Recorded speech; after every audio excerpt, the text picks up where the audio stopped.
Hello everyone, welcome to జేసీసీస్ YouTube channel. ఈరోజైతే మీకు meal maker tomato gravy curry అయితే చూపించబోతున్నాను.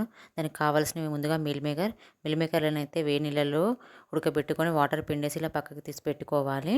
అలాగే టమాటో ఇలా పెద్ద సైజు ముక్కలుగానే కట్ చేసుకోవాలి. ఆనియన్ స్లైసెస్, మిర్చి, అల్లం వెల్లుల్లి పేస్ట్, మసాలా దినుసులు, కసూరి మెంతి, 2 or 3 టేబుల్ స్పూన్స్ పెరుగు, కొత్తిమీర, ఉప్పు తగినంత, కారం తగినంత, పసుపు, ధనియాల పొడి, ఆయిల్. ఇప్పుడైతే తయారీ విధానం చూసేద్దాం. ముందుగా స్టవ్ ఆన్ చేసి ప్యాన్ పెట్టుకొని ప్యాన్ హీట్ అయ్యాక 1 టేబుల్ స్పూన్ ఆయిల్ వేసుకోవాలి. మిల్ మేకర్లను వేసుకొని దూరగా ఫ్రై చేసుకోవాలి. మిల్ మేకర్స్ అయితే ఫ్రై అయ్యాయి. ఇప్పుడు తీసి పక్కన పెట్టేసుకోవాలి. అదే ప్యాన్లో 1 టేబుల్ స్పూన్ ఆయిల్ వేసుకోవాలి. ఉల్లిపాయలు వేసుకోవాలి. ఉల్లిపాయలు తొందరగా ఫ్రై అవ్వాలంటే సాల్ట్ వేసుకోవాలి, తొందరగా ఫ్రై అవుతాయి.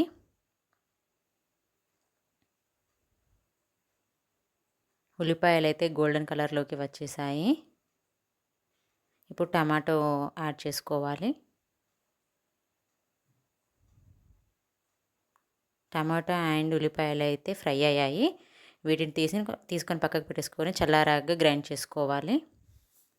ఇప్పుడు అదే ప్యాన్లో 2 టేబుల్ స్పూన్ ఆయిల్ వేసుకోవాలి.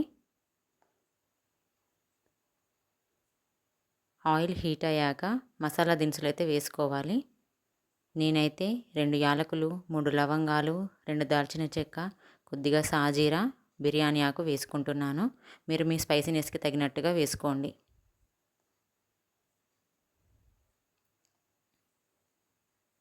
ఇప్పుడైతే మిర్చి వేసుకోవాలి.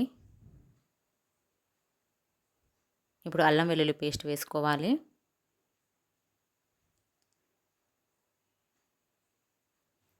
ఇప్పుడు గ్రైండ్ చేసుకున్న టమాటో పేస్ట్ వేసుకోవాలి.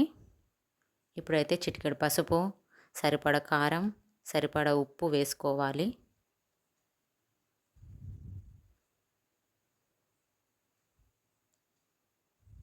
ఇప్పుడైతే పెరుగు యాడ్ చేసుకోవాలి. ఇలా పెరుగు యాడ్ చేసుకోవడం వలన టేస్ట్ చాలా బాగుంటుంది. ఇప్పుడు ఒక 2 నిమిషాలు ఆగుదాం.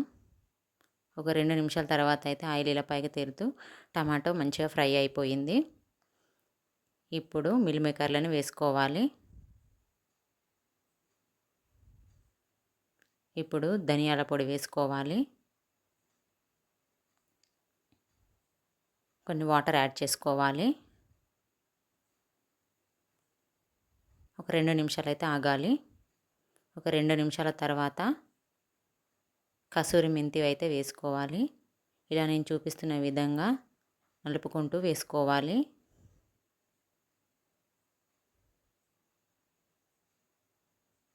ఇప్పుడైతే చివర్లో కొత్తిమీర వేసుకోవాలి. అంతే అండి, simple meal maker gravy curry ready. మీకు నచ్చిందని అనుకుంటున్నాను. Thank you for watching. JCC ఛానల్ని లైక్ చేయండి, షేర్ చేయండి అండ్ సబ్స్క్రైబ్ చేయండి.